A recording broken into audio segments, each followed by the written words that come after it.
वाल्मीकि जी की। मैं आज आपके बीच में बड़े बुजुर्ग, माता बहनें, भाई, मातृशक्ति, युवा साथी, अपने पुराने साथी, परिवार के सदस्य, आप सबों के बीच में आज यहां इस वार्ड में आकर मुझे बहुत खुशी भी हो रही है और याद आ रही है कैसे भाऊजी होली दिवाली यही मनाया करते थे आप लोगों के साथ, और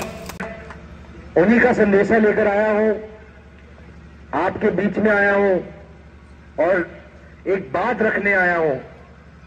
सबसे पहले तो मैं आपका सबसे तहे दिल से धन्यवाद करना चाहता हूं कि आप लोग सब अपना कीमती समय निकाल के आए हैं मेरी बात सुनने, और ये बात बहुत ही महत्वपूर्ण बात है क्योंकि इस बात के साथ अंबाला शहर का भविष्य जुड़ा हुआ है। और क्योंकि इस वक्त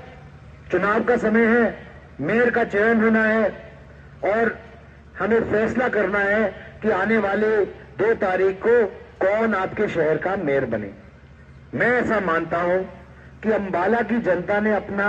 मन बना लिया है, तय कर लिया है कि अगली मेयर हमारी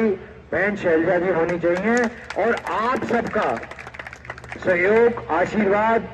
हमेशा जैसे पूरे परिवार को मिलता रहा है,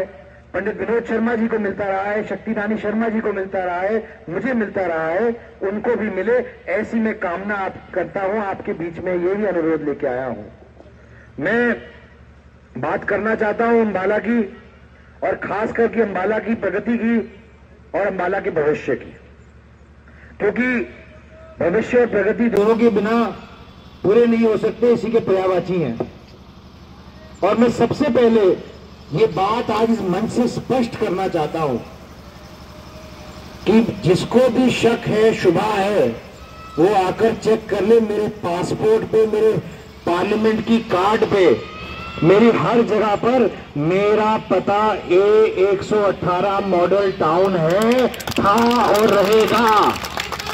ना बदला था, ना बदला है, ना बदलेगा आने वाले समय में। और मैं आपको ये बात भी बताना चाहता हूं कि जब मैं सांसद बना,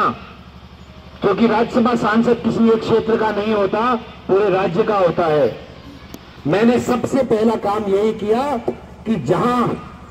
जहां का मेरा पता, जो मेरा घर, वही मेरा जिला, वही मेरा लोकसभा संसदीय क्षेत्र, और उसको गोद लेने का काम मैंने पहला किया था और वो हमेशा रहेगा।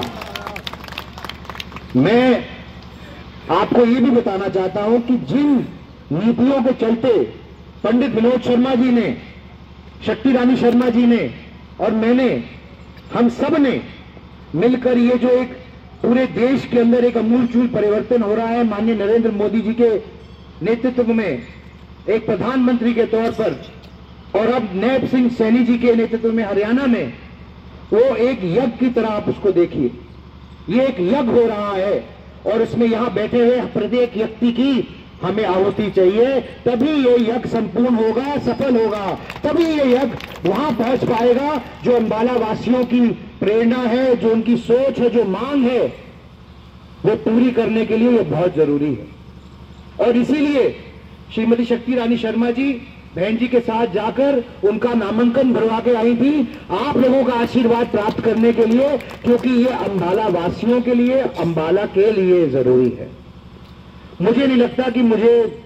कुछ और ऐसा बोलना चाहिए, जिससे पहले मेरे वक्ताओं ने बहुत कुछ बोला है कि पंडित विनोद शर्मा जी ने या शक्ति रानी शर्मा जी ने अंबाला के लिए क्या किया है, या अंबाला का मतलब उनके जीवन में क्या है, या अंबाला वासियों का मतलब उनके जीवन में क्या है, या अंबाला का मतलब हमारे जीवन में क्या है। ये बताने की शायद आज जरूरत नहीं है, लेकिन मैं ये जरूर कहूंगा, एक साफ अच्छी छवि के व्यक्ति आपके बीच में आए हैं, उनको आप मेयर बनाइए। मैं आपको विश्वास दिलाता हूं, कार्तिक शर्मा सांसद होने के नाते आपको विश्वास दिलाता है कि सिर्फ मेयर नहीं, सांसद को भी आप वोट दे रहे हैं, दोनों मिलकर काम करेंगे और ऐसा कोई काम नहीं बचेगा। रही बात, हां कुछ कमियां रह गई, कुछ चीजें रह गई, 5 साल का कार्यकाल था, पूरा नहीं हुआ, अभी काम बाकी है और काम के साथ साथ मौका भी बाकी है। कोई कह रहा है 8 महीने 9 महीने का समय, क्या करेंगे? आप मौका दीजिए, फिर देखिएगा क्या करेंगे। मैं बस इतना ही कहना चाहता हूं, क्योंकि प्रत्यक्ष को प्रमाण नहीं। और मैं खुले दिल से आपसे एक विनती करना चाहता हूं कि पंडित विनोद शर्मा जी ने जब जब यहां से इस वार्ड से चुनाव लड़ा है, जब जब किसी भी तरीके से आपके बीच में आए हैं, तो आपने भरपूर आशीर्वाद और सहयोग देने का काम किया है। उसी तरीके का रिकॉर्ड तोड़ आशीर्वाद और सहयोग की उम्मीद इस बार भी है। पंडित विनोद शर्मा, मैं चाहता हूं कि जो ये प्रथा आपके वार्ड ने बना के रखी है, इस प्रथा को कायम रखा जाए और उसी तरीके से, उसी जोश के साथ, उसी उमंग के साथ, उसी तरंग के साथ जैसे आपने हमेशा साथ दिया है पूरे परिवार का और भारतीय जनता पार्टी परिवार का, इस बार बहन शैलजा जी का भी साथ उसी तरीके से पूरे हर्ष और उल्लास के साथ, उत्सव के साथ एक पर्व की तरह मनाया जाए, ताकि आने वाले समय में अंबाला के लिए जो जरूरी है और जो काम रह गए हैं, जो काम होने चाहिए, जो हमारी मूलभूत सुविधाएं हमें मिलनी चाहिए नागरिक होने के नाते, वो सब पूरी हो सके, ये मैं आपसे निवेदन करने आया।